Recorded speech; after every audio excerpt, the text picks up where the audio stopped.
হে আমার উম্মতেরা, আমি মুহাম্মাদুর রাসূলুল্লাহ আল্লাহর নবী যতক্ষণ পর্যন্ত তোমাদের পিতামাতা, তোমাদের স্ত্রী সন্তান, যত কলিজার টুকরা আপনজন আছে, যত ধন সম্পদ আছে, মহাব্বতের যত আসবাব আছে, এই মহাব্বতের জিনিসগুলা থেকে যতক্ষণ পর্যন্ত আমি নবী তোমাদের কাছে ভালোবাসার জিনিস হতে না পারবো, ততক্ষণ পর্যন্ত তোমরা পরিপূর্ণ মুমিন হতে পারবে না।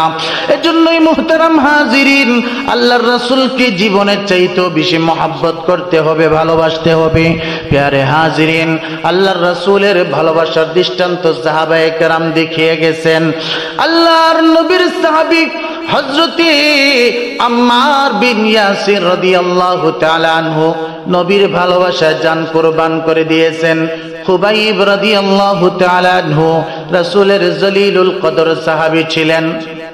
হযরতে খুবাইব রাদিয়াল্লাহু তাআলা আনহু রাসূলের মুহাব্বতের সাহাবী ছিলেন। কাফেররা, মুশরিকরা হযরতে খুবাইব রাদিয়াল্লাহু তাআলা আনহুকে ডাক দিয়া বললেন, খুবাইব, তোমাকে আমরা বন্দী করে ফেলবো। খুবাইব রাদিয়াল্লাহু তাআলা আনহুকে মুশরিকরা বন্দী করে তারা যখন নিয়ে গেল, খুবাইবকে যখন তারা শুলিতে চড়াবেন, ফাঁসির রশির মধ্যে যখন খুবাইবকে ঝুলাবেন, খুবাইব রাদিয়াল্লাহু তাআলা আনহুকে ডাক দিয়া বলে, খুবাইব, তুমি যদি মুহাম্মাদুর রাসূলুল্লাহ সাল্লাল্লাহু আলাইহি সাল্লামকে গালি দিতে পারো, রাসূলুল্লাহর ধর্মকে যদি তুচ্ছ তাচ্ছিল্য করতে পারো, তাহলে তোমাকে আমরা ছেড়ে দিব। হযরতে খুবাইব রাদিয়াল্লাহু তাআলা আনহু ডাক দিয়ে বললে, হে মুশরিকেরা, মুহাম্মাদুর রাসূলুল্লাহ সাল্লাল্লাহু আলাইহি ওয়াসাল্লামের ধর্ম, মুহাম্মাদের দাওয়াতে যেদিন আমরা সাড়া দিয়েছিলাম, রাসূলুল্লাহকে নবী হিসাবে যেদিন মেনেছিলাম, এরপর থেকে নবীজিকে এত বেশি মহব্বত করি, আমার নিজের জানের চাইতেও মুহাম্মাদুর রাসূলুল্লাহকে বেশি ভালোবাসি। হে মুশরিকেরা, আমি খুবাইবকে যদি আজকে শাহাদাত বরণ করা লাগে, আমি খুবাইবকে যদি আজকে শহীদ করা হয়, আমার জীবন থেকে, আমার শরীর থেকে যদি আমার কল্লাটাকে আলাদা করে দেওয়া হয়, মাথাটা দুটুকরা করে দেওয়া হয়, তারপরেও আমি খুবাইব মুহাম্মাদুর রাসূলুল্লাহ সাল্লাল্লাহু আলাইহি ওয়াসাল্লামকে গালি দিতে পারবো না। রাসূলুল্লাহর সাহাবীরা রাসূলুল্লাহকে তো বেশি মহব্বত করতেন। মুহতারাম হাজিরিন, যুদ্ধের দামামা বেজে গেছে। আল্লাহর রাসূল সাল্লাল্লাহু আলাইহি ওয়াসাল্লাম যুদ্ধের ময়দানে দেওয়ার জন্য সাহাবায়ে কেরামদেরকে আদেশ করলেন, সাহাবায়ে কেরামকে দাওয়াত দিলেন। হযরতে বিলাল রাদিয়াল্লাহু তাআলা আনহু প্রতিদিন হাইয়া আলাস সালাহ, হাইয়া আলাল ফালাহ এই শব্দগুলা বলে বলে মানুষদেরকে নামাজের দিকে আহ্বান করেন, কল্যাণের দিকে আহ্বান করেন। ওই দিন হযরতে বিলাল রাদিয়াল্লাহু তাআলা আনহু হাইয়া আলাল ফালাহ, হাইয়া আলাস সালাহ এই শব্দগুলা বলেন নাই, বলতেছেন হাইয়া আলাল জিহাদ, জিহাদের দিকে আসো। রাসূলুল্লাহ সাল্লাল্লাহু আলাইহি ওয়াসাল্লাম সাহাবীদেরকে জিহাদের ময়দানে দেওয়ার জন্য আদেশ করলেন। ওইদিকে এক ঘরের মধ্যে মহিলা কান্নাকাটি করা শুরু করেছেন। মহিলার দুইজন পুত্র সন্তান ছিল, একজনের নাম ছিল মাআজ আর একজনের নাম ছিল মুআজ। হাদিস শরীফের মধ্যে ঘটনাটা এসেছে, সাহাবীরা কেমন ভাবে রাসূলুল্লাহকে মহব্বত করেছে। হযরতে মাআজ মুআজ যখন দেখলেন মা কান্না করতেছেন, মাকে ডাক দিয়া বললেন, মা গো, তোমার চোখে পানি কেন? মা ডেকে রেখে বললেন, মাআজ মুআজ রে, তোমাদের বাবা যদি আজকে বেঁচে থাকতেন, রাসূলুল্লাহর সাহাবী ছিলেন, রাসূলুল্লাহ সাল্লাল্লাহু আলাইহি ওয়াসাল্লামের ডাকে তিনি সাড়া দিতেন, জিহাদের ময়দানে উপস্থিত থাকতেন। গত বছর তোমাদের বাবা জিহাদের ময়দানে গিয়া শাহাদাত বরণ করেছেন, শহীদ হয়েছেন, আমি শহীদের স্ত্রী হয়েছি। কিন্তু আজকে রাসূলুল্লাহ সাল্লাল্লাহু আলাইহি ওয়াসাল্লাম সাহাবীদেরকে জিহাদে যাওয়ার জন্য আদেশ করেছেন, ডেকেছেন, কিন্তু আমার পরিবার থেকে জিহাদে যাওয়ার জন্য কোনো মানুষ নেই। যদি তোমরা বালেগ হইতা, প্রাপ্তবয়স্ক হইতা, তাহলে তোমাদেরকে পাঠিয়ে দিতাম। ওই দুইজন ভাই মাআজ মুআজ তারা যখন দেখলেন মায়ের কলিজার মধ্যে আকুতি মিনতি যে সন্তানগুলাকে পাঠাবেন হলো জিহাদের ময়দানে, মাআজ মুআজ যখন আল্লাহর রাসূলের দরবারে গেলেন, তারা জানতেন রাসূলুল্লাহ সাল্লাল্লাহু আলাইহি ওয়াসাল্লামকে মক্কার মুশরিকেরা আবু জাহেল, উতবা, শাইবারা অনেক যন্ত্রণা করত। একদিন তারা রাসূলুল্লাহকে জিজ্ঞাসা করলেন, ইয়া নবী আল্লাহ, আপনাকে কে বেশি কষ্ট দেয় গো নবী? রাসূলুল্লাহ বললেন, মাআজ মুআজ, আমাকে আবু জাহেল অনেক কষ্ট দেয়। আবু জাহেল আমার বিরুদ্ধে অনেক ষড়যন্ত্র করে। ওই দুই ভাই সেই দিন থেকে মনের ভিতরে তামান্না নিয়েছে, মনের ভিতরে একটা আশা জাগরণ করেছে, যদি কখনো জিহাদের ময়দানে যেতে পারি, আমরা দুই ভাই মিলে নবীর চিরশত্রু আবু জাহেলকে আমাদের হাতে কতল করব। সুবহানাল্লাহ। জিহাদের ময়দানের দামামা বাজলো, দুই ভাই গেলেন, গিয়া বললেন, ইয়া রাসূলুল্লাহ, ইয়া হাবিবাল্লাহ, সাহাবীদেরকে জিহাদের ময়দানে যাওয়ার জন্য অনুমতি দিয়েছেন, আমরা দুই ভাইকে একটু জিহাদের ময়দানে যাওয়ার পারমিশন দিয়ে দেন। রাসূলুল্লাহ সাল্লাল্লাহু আলাইহি ওয়াসাল্লাম বললেন, না, তোমরা দুই ভাই ছোট মানুষ, তোমাদের জিহাদে যাওয়ার জন্য এখনো বয়স হয় নাই, যাও এখন মায়ের খেদমত গিয়া করো, যখন জিহাদে যাওয়ার বয়স হবে তখন তোমরা যুদ্ধের ময়দানে যাইবা। দুই ভাই না ছুরবান্দা, তারা বলতেছে, ইয়া নবী আল্লাহ, না, আমাদেরকে দিতে হবে।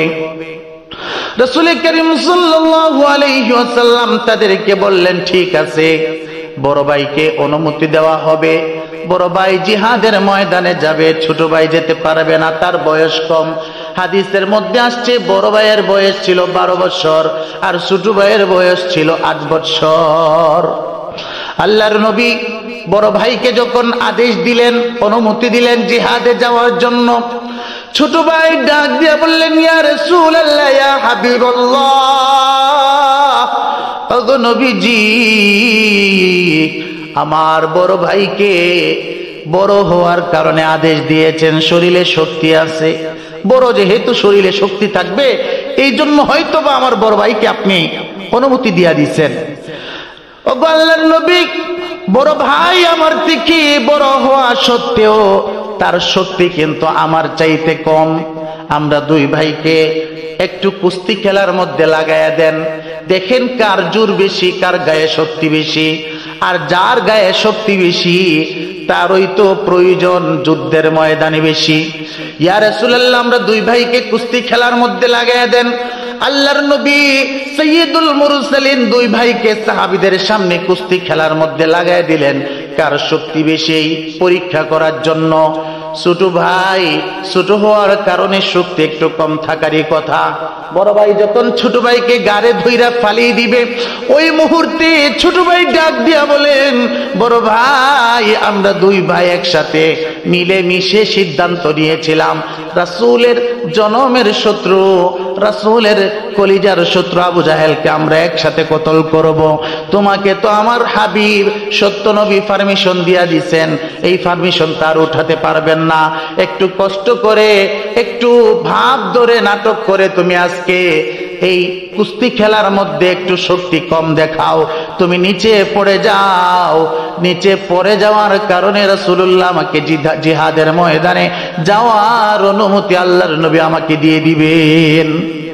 দুই ভাই যুদ্ধ করলেন, দুই ভাই কুস্তি খেলার মধ্যে লেগে গেলেন। বড় ভাই একটু ভাব ধরে নাটক করে নিচে পড়ে গেল। আল্লাহর নবী দেখলেন ছোট ভাই বিজয় হয়ে গেছে। সাহাবে কেরামের সামনে আল্লাহর নবী ছোট ভাইকে জিহাদের ময়দানে যাওয়ার অনুমতি দিয়ে দিলেন। কুস্তি খেলে দুই ভাই জিহাদে যাওয়ার অনুমতি পেয়ে গেলেন, আদেশ পেয়ে গেলেন। দুই ভাই যখন জিহাদের ময়দানে গেলেন, আব্দুর রহমান ইবনে আউফ রাদিয়াল্লাহু তাআলা আনহু বলেন, ওই দুই ভাই আমার দুই পাশে এসে বসেছে, আমাকে জিজ্ঞাসা করতেছে, চাচা যান, আবু জাহেলকে চেনেন নাকি? আব্দুর রহমান ইবনে আউফ রাদিয়াল্লাহু তাআলা আনহু বলেন, যখন তারা আবু জাহেলকে চেনার জন্য আমাকে বলল, আমি আমার ডান হাতের আঙ্গুল দিয়ে ইশারা দিয়ে আবু জাহেলকে দেখায় দিলাম। ওই মুহূর্তে আবু জাহেল জিহাদের ময়দানে সবেমাত্র উপস্থিত হইছে। আবু জাহেলকে দেখানোর সাথে সাথে বাজ পাখি যেমন শিকার করার জন্য দৌড়াইয়া শিকারীর কাছে চলে যায়, ওই দুই ভাই আবু জাহেলের কাছে তার চাইতে আরো দ্রুতগামী অবস্থা আবু জাহেলের কাছে পৌঁছায় গেল। ওই দুই ভাই আবু জাহেলের কাছে গিয়ে আবু জাহেলকে পৃথিবী থেকে বিদায় দিয়ে দিল। মুহতারাম হাজরিন, নিজের জীবনের ভয় করে নাই। যখন আবু জাহেলকে তারা হত্যা করার জন্য তরবারি চালাইছে, ওই মুহূর্তে আবু জাহেলের দলের লোকেরা এক ভাইয়ের হাতের মধ্যে আঘাত করছে। ওই ভাই জিহাদের ময়দানে হাতটা যেহেতু ডিস্টার্ব করে, পায়ের নিচে হাত ফেলে হাতটাকে শরীর থেকে দুই টুকরা করে দিয়েছে। ওই ভাই তারপরেও আপনার কি করেছে, জিহাদের ময়দানে জিহাদ চালায় গেছে। তাদের অন্তরের মধ্যে রাসূলুল্লাহ সাল্লাল্লাহু আলাইহি ইসলামের মহাব্বত ছিল, রাসূলুল্লাহর ভালোবাসা ছিল। তারা দেখিয়ে গেছেন যদি রাসূলকে ভালোবাসতে হয় তাহলে নিজের জীবনের চাইতে রাসূলুল্লাহকে বেশি মহাব্বত করতে হবে। ঠিক কি ঠিক না বলেন? এই জন্য আমরা রাসূল করিম সাল্লাল্লাহু আলাইহি ওয়াসাল্লামকে আমাদের জীবনের চাইতে বেশি মহাব্বত করতে হবে, আমাদের জীবনের চাইতে বেশি ভালোবাসতে হবে, তাহলেই আমরা পরিপূর্ণ মুমিন হতে পারবো। আর আমার আল্লাহ তাআলা বলেন, যারা রাসূলুল্লাহকে অনুসরণ করবে, রাসূলুল্লাহকে ইত্তেবা করবে, রাসূলুল্লাহকে জীবনের মহাব্বতের অংশ বানাবে, আমার আল্লাহ বলেন আমি আল্লাহ তখন আমার ওই বান্দাকে বেশি মহাব্বত করব। এই জন্য রাসূলুল্লাহর ভালোবাসে যারা, আমরা তাদেরকে ভালোবাসবো। আর রাসূলুল্লাহ সাল্লাল্লাহু আলাইহি ওয়াসাল্লামের শত্রু হবে যারা, আমরা আমাদের জীবনের শত্রু তাদেরকে বানাবো। মুহতারাম হাজরিন, রাসূল করিম সাল্লাল্লাহু আলাইহি ওয়াসাল্লামকে জীবনের চাইতে বেশি ভালোবাসবো, এটাই হলো ঈমানের দাবি। আর যারা রাসূল করিম সাল্লাল্লাহু আলাইহি ওয়াসাল্লামকে গালিগালাজ করে, রাসূলের বিরুদ্ধে কথা বলে, এমন কি রাসূলুল্লাহ সাল্লাল্লাহু আলাইহি ওয়াসাল্লামকে আখিরি নবী মানে না, তাদেরকে আমাদের শত্রু বানাতে হবে, তাদের সাথে চিরস্থায়ী যুদ্ধ আমাদেরকে লেগে থাকতে হবে, ঘোষণা করতে হবে, তাদেরকে আমাদের শত্রু হিসাবে দেখতে হবে। এমনকি বর্তমানে উলামায়ে কেরাম কাদিয়ানির ব্যাপারে সোচ্চার হয়েছেন। যারা রাসূলুল্লাহকে শেষ নবী মানে না, রাসূল করিম সাল্লাল্লাহু আলাইহি ওয়াসাল্লামকে যারা আখিরি নবী মানে না, যারা নিজেদের লিডার কুখ্যাত গোলাম আহমদ কাদিয়ানীকে শেষ নবী মানে, মুহতারাম হাজিরিন, তাদেরকে আমাদের সমাজ থেকে, আমাদের আত্মীয় স্বজন থেকে তাদেরকে বয়কট করতে হবে। এবং কাদিয়ানী পণ্য যেগুলো আছে এগুলাকেও বয়কট করতে হবে, তাদেরকে আমাদের জীবনের শত্রু বানাতে হবে। এটাই হলো আমার আপনার ঈমানের দাবি। যতদিন পর্যন্ত রাসূলুল্লাহকে আমরা মহাব্বত করতে পারবো, যতদিন পর্যন্ত রাসূলের আশিক আমরা দাবি করব, ততদিন পর্যন্ত আমার কলিজা থেকে রাসূলকে মহাব্বত করতে হবে। ঠিক কি ঠিক না বলেন? সাহাবায়ে কেরামকে অনুসরণ করব। সাহাবায়ে কেরাম রাসূলুল্লাহকে কেমন মহাব্বত করেছেন, নিজের শরীরে টুকরা টুকরা হয়ে গেছে, তারপরেও নবীর উপর একটা তীরের আঘাত আসবে, তলোয়ারের আঘাত আসবে, সাহাবায়ে কেরাম বরদাস্ত করতে পারেন নাই। অসংখ্য গণিত উপমা আপনাদের সামনে পেশ করতে পারবো, সময় সংক্ষিপ্ততায় কয়েকটি কথা বললাম। আল্লাহ পাক রব্বুল আলামিন আমাদেরকে রাসূলুল্লাহকে জীবন